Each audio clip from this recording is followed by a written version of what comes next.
బులెటిన్లో మరో breaking news చూస్తున్నాం. తిరుమల శ్రీవారిని తన ఇద్దరు కుమార్తెలతో కలిసి పవన్ కళ్యాణ్ దర్శించుకున్నారు. ఈ సందర్భంగా చిన్న కుమార్తె ఫలీనా అంజని తిరుమల శ్రీవారి దర్శనానికి డిక్లరేషన్ ఇచ్చారు. ఆమె క్రిస్టియన్ కావడంతో డిక్లరేషన్ సమర్పించారు. టీటీడీ ఉద్యోగులు తీసుకువచ్చిన డిక్లరేషన్ పత్రాలపై సంతకాలు చేశారు.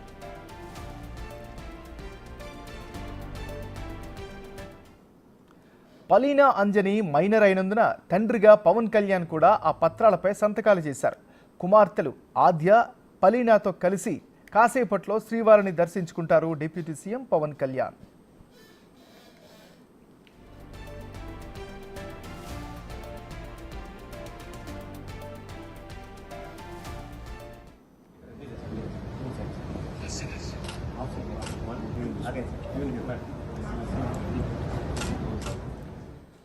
రైట్, ఇక ఇదే అంశానికి సంబంధించి మరింత తాజా సమాచారాన్ని మా రిపోర్టర్ దామోదర్ అందిస్తారు. దామోదర్, చెప్పండి, ఎన్ని గంటలకి దర్శనం చేసుకునే అవకాశం ఉంది?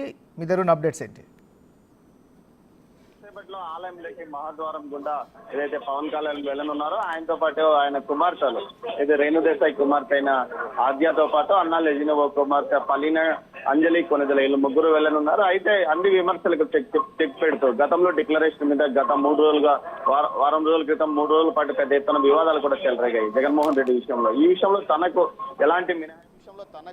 ఎలాంటి మినహాయింపులు లేవంటూ తన కుమార్తె ఫలీనా అంజలి కొనిదెలకు సంబంధించి ఏదైతే డిక్లరేషన్ తన బస్ చేసిన గెస్ట్ హౌస్లోకి టీటీడీ అధికారులను పిలిపించి కూడా డిక్లరేషన్ తన కుమార్తె చేత ఇప్పించారు. దీంతోపాటు అందులో తండ్రిగా అమ్మాయి మైనర్ కావడంతో అందులో తండ్రిగా తాను కూడా సాక్షిగా సంతకం పెట్టాడు. మొత్తం మీద అయితే మరి కొంతసేపట్లో ఏదైతే పవన్ కళ్యాణ్ ఇక్కడికి రానున్నాడో ఆయన నేరుగా మహాద్వారం గుండా దర్శనానికి వెళ్తున్నారు. ఆయనతో పాటు ఆయన ఇద్దరు కుమార్తెలు కూడా ఉంటారు. మొత్తం మీద ఇందుకోసం ఇప్పటికే అధికారులు పూర్తి స్థాయిలో సెక్యూరిటీ కానీ అదేవిధంగా పూర్తిగా మహాద్వారం గుండా అందరినీ ఎవరు ఉండనీయకుండా ఏర్పాట్లు చేశారు. అందుకోసం కొంతగా ప్రత్యేకంగా సిబ్బందిని కూడా ఏర్పాటు చేశారు.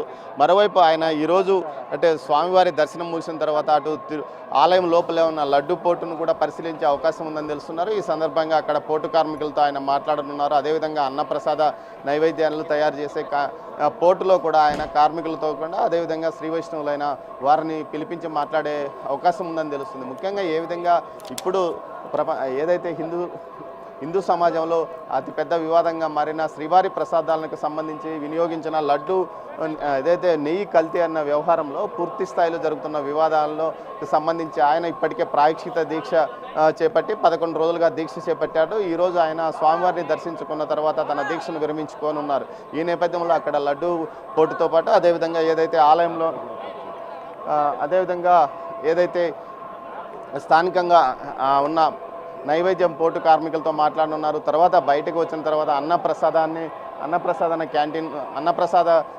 వితరణ కేంద్రాన్ని వెంగమాంబ వితరణ కేంద్రాన్ని కూడా ఆయన వెళ్ళనున్నారు. ప్రస్తుతం మనం చూడవచ్చు అక్కడ పవన్ కళ్యాణ్ కాన్వాయ్ ఇక్కడికి చేరుకుంటున్నారు. ఆయన మరి కొద్దిసేపట్లో ఆలయం ముందుకు రానున్నారు. ఇందుకోసం పూర్తిగా ఇటు ఆలయం ముందర పూర్తిగా ఏదైతే అధికారులు కూడా అలర్ట్ అయిన పరిస్థితి. దీంతోపాటు ఏదైతే డిక్లరేషన్కి సంబంధించి తన వద్ద పనిచేస్తున్న ఉద్యోగులు ఇతర మతాలకు సంబంధించిన వారు ఉంటే వారితో కూడా డిక్లరేషన్ ఇప్పించిన పరిస్థితి కనిపిస్తుంది. ముఖ్యంగా నిబంధనలను తాను ఎక్కడా ఉల్లంఘించను, దేవుడి వద్ద దేవాదాయ శాఖ కానీ అదేవిధంగా టీటీడీ కానీ విధించిన నిబంధనల మేరకే తాను నడుచుకుంటానని ఇంతకు ముందే చెప్పిన పవన్ కళ్యాణ్ దాన్ని ఆచరించి చూపించాడంట. దానికి నిదర్శనం ఏదైతే తన కుమార్తె ఫలీనా అంజలి కొనిదెలతో డిక్లరేషన్ ఇప్పించడమే అందుకు ఉదాహరణ. అంతేకాకుండా తన దగ్గర పనిచేస్తున్న స్టాఫ్ కూడా దర్శనానికి వస్తున్న నేపథ్యంలో వారి చేత కూడా ఈ విధంగా డిక్లరేషన్ ఇప్పించిన పరిస్థితి. మొత్తం మీద మరికొంతసేపట్లో పవన్ కళ్యాణ్ ఇక్కడికి రానున్నారు. ఆయన ఇప్పుడు ఏదైతే వాహన మండపానికి సమీపంలోకి ఆయన కాన్వాయ్ చేరుకుంది, అక్కడికి ఆలయ అధికారులు కూడా వెళ్ళారు ఆయనతో పాటు రావడానికి. మొత్తం మీద చూస్తే పవన్ కళ్యాణ్ ఆలయంలోకి వెళ్ళిన తర్వాత సుమారు ఆలయంలో గంట పాటు ఉండనున్నారు. ఆయనతో పాటు ఆయన కుమార్తెలు కూడా వస్తున్నారు. మనం విజువల్స్లో చూడవచ్చు. ఏదైతే ప్రాయశ్చిత దీక్షలో భాగంగా నిన్న తిరుపతిలోని అలిపిరి పాదాల మండపం వద్ద నుంచి నేరుగా తిరుమలకు చేరుకున్న ఆయన రాత్రి ఒక ప్రైవేటు వసతి గృహంలో బస్ చేశారు. బస్ చేసిన తర్వాత నేరుగా ఇటు తిరుపతికి ఉదయం 10 గంటల సమయంలో ఆలయంలోకి వస్తున్నారు. ఆలయంలో సుమారు 1 గంట పాటు ఆయన స్వామివారి సేవలో పాటు ఇతర కార్యక్రమాల్లో పాల్గొని ఉన్నారు. ఇందుకు సంబంధించి ఆయన మహాద్వారం గుండా వెళ్ళనుండగా ఆయన కుమార్తెలు కూడా ఇద్దరు ఆయనతో పాటు వస్తున్నారు. మరోవైపు ఆయన సన్నిహితులు మిగతా వారు వైకుంఠం క్యూ కాంప్లెక్స్ ద్వారా వచ్చే అవకాశం ఉందని తెలుస్తుంది. దీంతోపాటు మనం అయితే ఆలయ అధికారులు పూర్తిగా ఆయనకు ఏదైతే మహాద్వారం గుండా తీసుకెళ్లిన తర్వాత పూర్తిగా అన్ని ఏర్పాట్లు దర్శనం ఏర్పాట్లు చేయడానికి టీటీడీ ఈవోగా అదనపు ఈవో ఆలయంలో ఉన్న పరిస్థితి. మరోవైపు చూసుకుంటే ఎక్కడ ఎలాంటి ఇబ్బంది తలెత్తకుండా పూర్తి స్థాయిలో ఆయనకు నిన్న కూడా రక్షణ 3 అంచెల విధాలుగా రక్షణ కల్పించారు. మరోవైపు ఏదైతే ప్రాయశ్చిత్త దీక్ష విరమణకు తాను తిరుమలకు వస్తానని చెప్పిన పవన్ కళ్యాణ్ అదేవిధంగా వస్తున్నాడు. అందులో భాగంగా ఇక్కడికి మరికొంతసేపట్లో రానున్నారు. ఆలయంలోకి ఆయన వెళ్తున్న విజువల్స్ను మనం చూడవచ్చు. ప్రస్తుతం ఆయనతో పాటు సెక్యూరిటీ సిబ్బంది రోప్ వేశారు. అదేవిధంగా టీటీడీ విజిలెన్స్ అధికారులు సివిఎండ్ఓస్తో పాటు ఇతర విజిలెన్స్ అధికారులు ముందున్నారు. ఆయనతో పాటు ఆయన కుమార్తెలు ఇద్దరు మహాద్వారం గుండా స్వామివారి దర్శనానికి లోపలికి వెళ్తున్న విజువల్స్ను మనం బిగ్ టీవీలో చూడవచ్చు. మొత్తం మీద ఈ స్వామివారి దర్శనానికి వెళ్ళిన తర్వాత అక్కడ సుమారు స్వామివారి దర్శనం పూర్తయిన తర్వాత అక్కడ ఉన్న కోర్టు కార్మికులతో ఆయన మాట్లాడే అవకాశం ఉందని తెలుస్తున్నారు. తర్వాత ఏదైతే ఆలయం నుంచి బయటకు వచ్చిన తర్వాత నేరుగా అన్నప్రసాద వితరణ కేంద్రానికి వెళ్తారో అక్కడ ఆయన భోజనం చేయనున్నారు.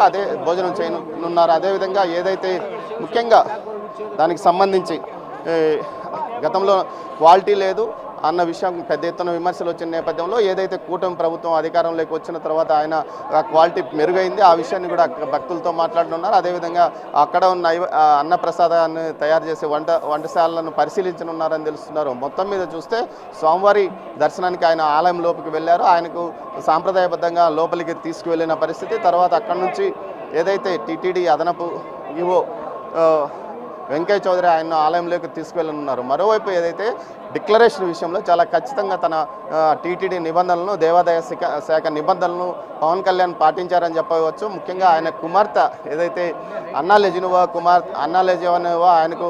ఆయన కుమార్తె అయిన ఏదైతే పలీనా అంజలి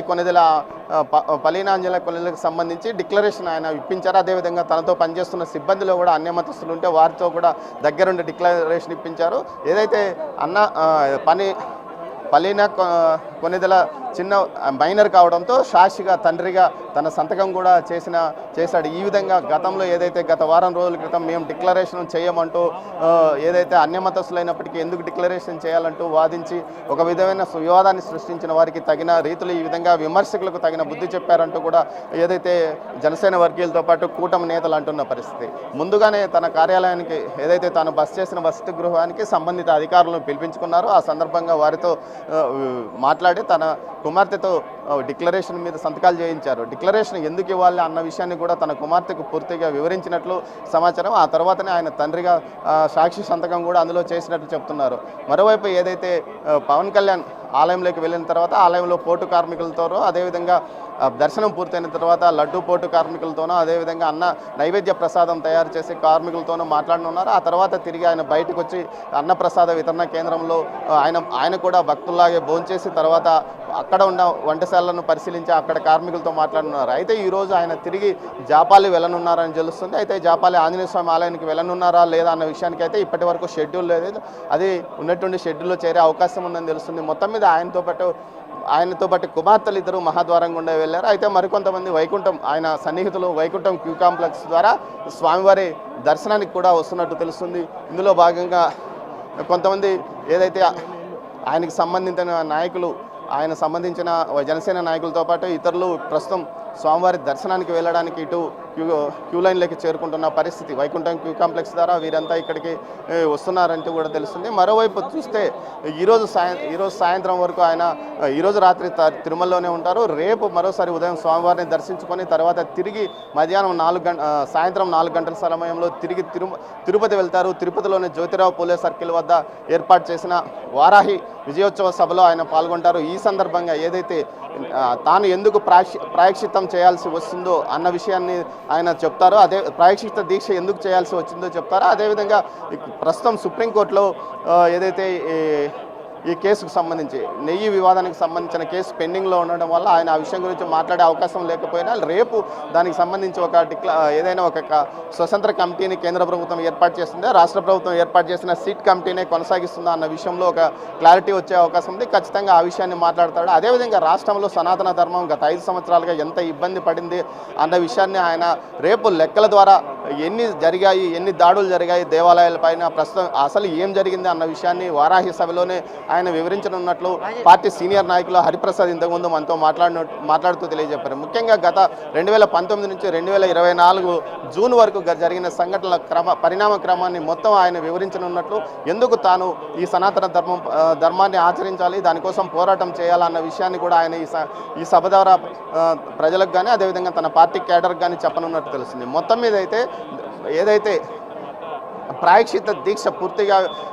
ఈరోజు మరికొంతసేపట్లో ఆయన స్వామివారి దర్శనం తర్వాత అఖిలాండం వద్ద వచ్చి విరమించుకోనున్నట్టు తెలుస్తుంది. మొత్తం మీద ఈ ఘటనకు ఏదైతే ఈ కార్యక్రమం పూర్తయిన తర్వాత అన్నదాన కేంద్రానికి వెళ్ళనున్నారు. కానీ రేపు జరిగే సభలో పూర్తిగా ఆయన మాట్లాడే మాటలు ఏ విధంగా ఉంటాయన్న దానిపైనే పెద్ద ఎత్తున చర్చ జరుగుతుంది. అయితే ఈరోజు ఏమైనా మీడియాతో మాట్లాడే అవకాశం ఉందంటే అందుకు లేదంటూ కూడా ఆయన సన్నిహితులు చెప్తున్నారు. మరోవైపు ఏదైతే శ్రీవారి దర్శనానికి పూర్తి చేసుకున్న తర్వాత రేపు ఏం మాట్లాడనున్న దానిపై సర్వత్రా ఉత్కంఠ నెలకొంది. ఓవైపు సుప్రీంకోర్టు కొంత లడ్డు వివాదాన్ని రాజకీయం చేయొద్దు, లడ్డు విషయాన్ని దేవాలయాలను రాజకీయం చేయొద్దు అంటూ కామెంట్ చేసిన నేపథ్యంలో ఆయన ఏ విధంగా స్పందించనున్నారు.